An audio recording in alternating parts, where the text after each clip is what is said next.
morning again.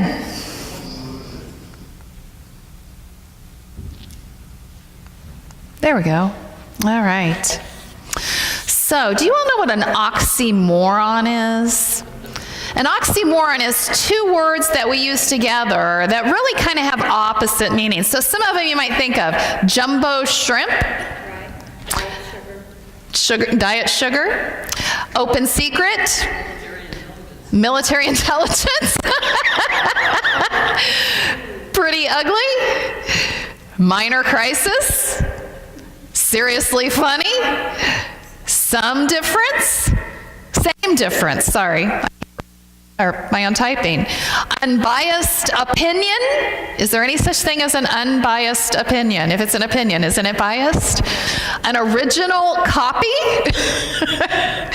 A rolling stop. How many of you ever say something to you about that? Deafening silence. Only choice. Those are oxymorons. Well, we're kind of talking the next few weeks about a book that is in some ways an oxymoron. We're going to be in the book of Philippians for the next few weeks. And the book of Philippians is often called the book of joy because in it, Paul speaks repeatedly about joy over and over again. He uses these words, joy and rejoice. Yet, Paul's experience, both in his first trip to Philippi and in his life as he writes this letter to the Philippians, is not necessarily what you would call joyful. The first time that Paul comes to Philippians, he is beaten by a mob, and then beaten by soldiers, and thrown into jail, and then the next morning told to get out of town. And when he writes this letter to the Philippians, he's in prison. And yet he writes repeatedly about joy. Also, the Philippians themselves are in a situation that is maybe not what you would consider joyful, because as Paul and Silas were oppressed when they came to Philippi, this new group of Christians is facing opposition and oppression as well. And so Paul writes this letter to try and do some long-distance pastoral care and encouragement. And he writes to them at the very beginning of this letter, "I thank my God every time I remember you, constantly praying with joy in every one of my prayers for you." You know, we here at FBC might be in what we consider a less than ideal situation. We're going through some major changes. We have put our building up for sale. We're going to be moving in with Crest Manor. We don't have the numbers we once had. We don't have the resources we once had. But just as Paul offered the Philippians a word of encouragement in their less than ideal situation, I hope that today his words and mine together can offer you a word of encouragement as well. One of the reasons that Paul says that he prays and is thankful for them is he says, because of your sharing in the gospel from the first day until now. Paul still has joy. Even though he is in prison and facing death, he still has joy. And he doesn't want the hostility and the suffering that the Philippians are facing to rob them of their joy. He says later on in this chapter, since you are having the same struggle that you saw I had, and now hear that I still have.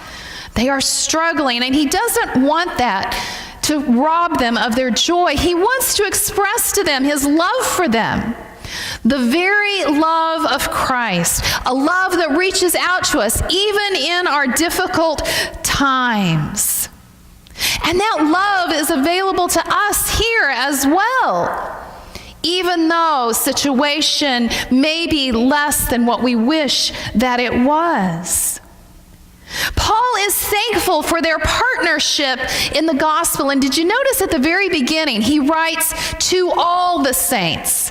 This isn't just for the leadership team. Paul's writing to the whole church and expressing his gratitude for their partnership in the gospel. To all the saints. These Philippians in the church of Philippi have been supporting Paul. Now, one thing you have to understand about prison in the ancient world is it was not like our prisons today. You didn't get sentenced to prison, number one. Prison was kind of a waiting place until it was time for you to go on trial. And then you were either set free or punished in some way. And they did not provide you with 3 square meals a day, or bedding, or anything else. You were dependent on your friends and your family to provide the things that you needed, or you could starve to death if it was a while before your trial was going to come up. And so these Philippians have been supporting Paul faithfully with financial resources. And he's been thankful that they have been good partners. And he talks about the fact that they have been good partners from the first day until now. For a period of time. I want you to think about this congregation. If we talk about from the first day until now, how many years is that? Do you remember? 182 years that this congregation has been sharing in the gospel. 182 years of baptisms. In 182 years, how many baptisms do you think that this congregation has celebrated? I would guess in the thousands. 182 years of ordinations and sending of missionaries.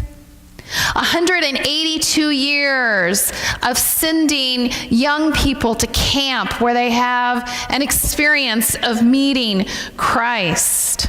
182 years of vacation Bible school and Sunday school classes.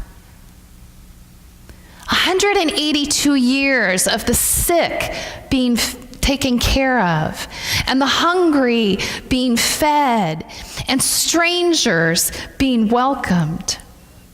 182 years of supporting organizations like Rainbow Acres and Broadway Christian Parish and Lovability, and supporting missionaries like the Bee Gees and the Bonillas. 182 years of gathering together as a people to worship and praise God and give thanks for his Son, Jesus Christ. Paul could have written these words about you. I thank my God because of your sharing in the gospel from the first day until now. You should be encouraged by Paul's words. He goes on to say, and to remind them that God has begun a good work in them, and that God will bring it to completion by the day of Christ. How many of you remember a sticker back in the 70s and 80s, a bumper sticker that said, "Be patient, God isn't finished with me yet," right? We are all a work in progress. God is not finished with us yet. From the moment we take our first breath until the moment that we take our last, God is continuing to work in our lives. And while that's true for us as individuals, that is true for us as a congregation as well. It is true for us as all the saints in South Bend. Every individual, every community, all of life is a work in process, and we always have room to grow. We always have something new to learn. There's always room for awe and wonder to be experienced. And it's not dependent on our circumstances, because who's doing the work? Are we doing the work in these circumstances? Who's doing that work?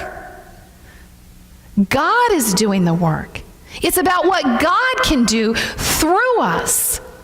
And it's about, yes, being completed someday in the future, but it's also about happening right here and now. Whether we are in this building or down in Crest Manor's building, whether we have 50 people or 500 people, whether we have $10 in our bank account or $1 million, God is still at work among us. We are still being invited to participate in the gospel. And God is doing that. Paul goes on to say, I pray that your love may overflow more and more with knowledge and full insight to help you determine what is best. We need knowledge of God and insight so that we can distinguish the things that matter. The Philippians will grow and mature in love that is joined to knowing and understanding and making good choices. Sometimes we get so caught up in the minutia and the things that are tangential, things that grab our fear and anxiety, that we forget to focus on the things that are important, that matter, the things that God is calling us to do, to continue to be faithful, to continue to be a part of the gospel. What is really important as we go through this time of transition? What are those things that we really need to be focused on? Is it a building? Or is it the people gathered here who are the body of Christ? Is it how much money we have in the bank, or is it how much ministry we can do in the name of Christ? At the end of this passage, Paul goes on to talk about his own personal situation, and he doesn't complain. He doesn't say, oh, woe is me, I'm stuck in prison. No, he says that even in this, because of this, God is using this situation for the gospel to be proclaimed in places that it might not otherwise be proclaimed. Paul is in prison, but the gospel is not. Those of the empire are hearing the gospel because they know why Paul is in prison. And others are emboldened to preach the gospel while Paul is in prison. The power of love and joy cannot be overcome by the situation that Paul is in. You know, I'm sure that there were those in Paul's day who were saying, well, if this Paul was really of God, he wouldn't be in prison. You think? We have a tendency to do that, right? I would bet you money there are some out here in the community who are saying, you know, well, if that First Baptist Church was doing what they were supposed to, they wouldn't have to be selling their building. You think there are people saying that? Let's be honest, there probably are. But you know what? Life is hard. Contexts change, and sometimes struggle comes in spite of our faithfulness. Sometimes even because of our faithfulness. Sometimes for reasons that we don't understand. But the gospel can still be proclaimed in the midst of those difficult times. Just as Paul was able to continue to preach the gospel even while he was in prison. We can continue to proclaim the gospel no matter where we are. And who knows what opportunities this transition that we are going through will open for conversation of sharing the faithfulness of God to us in 182 years of sharing in the gospel of Jesus Christ. We can use our gifts to serve God no matter our circumstances. Prison allowed the imperial guard to hear the gospel message and gave courage and strength to other Christians to boldly speak the truth. Sometimes we think that the situation has to be perfect before we can do what God calls us to do. Have you ever heard somebody say some of these things? I'll follow God when I have more money. I'll follow God when I have more experience. I'll follow God when I have more support. I'll follow God's call if God gives me a sign. I'll follow God's call if other people think it's a good idea. I'll follow God's call if it's likely to succeed. Whether those things are in place or not, we are still called to be faithful and to trust that God will work through our situation. How can God use even our situation to spread the gospel? How can we be, even with our diminishing numbers and resources, the best small church in South Bend?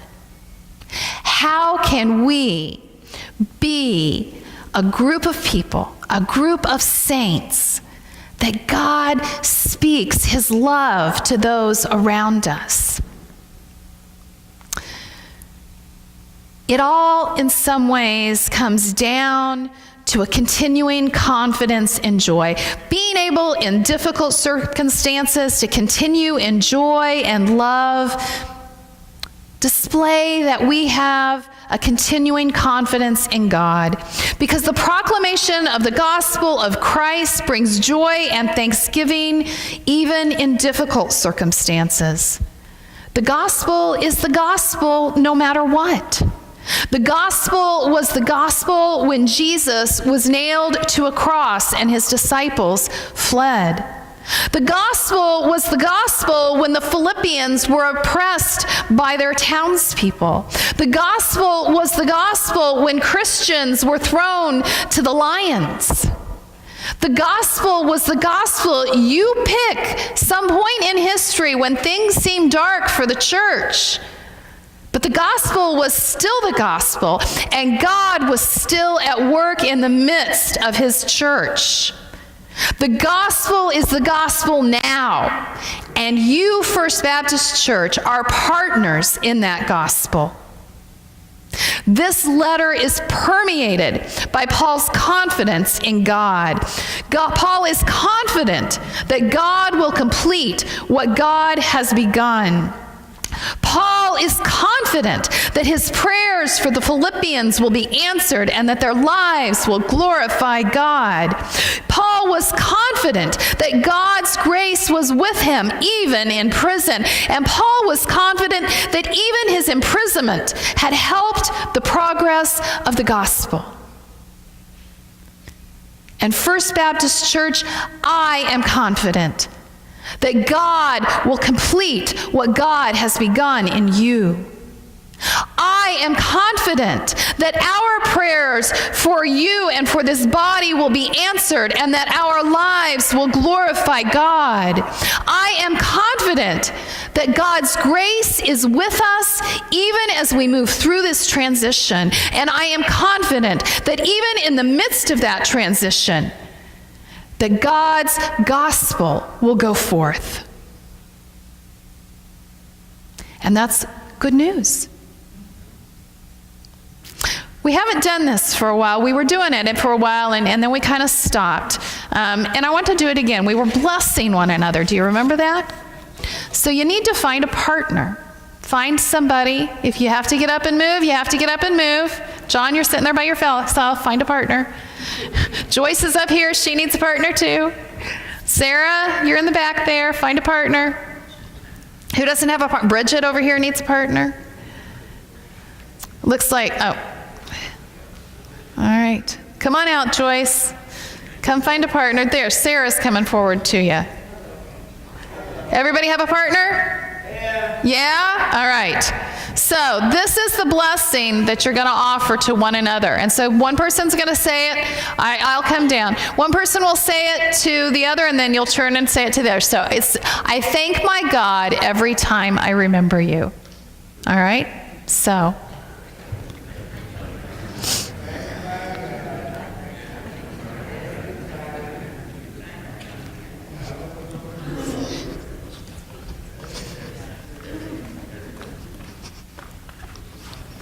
Bridget, I thank my God every time I remember you.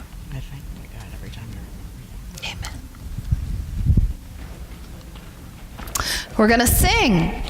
And we're going to sing Blessed Be the Tie That Binds, right? We're going to sing all 4 verses. Oh, 3 verses.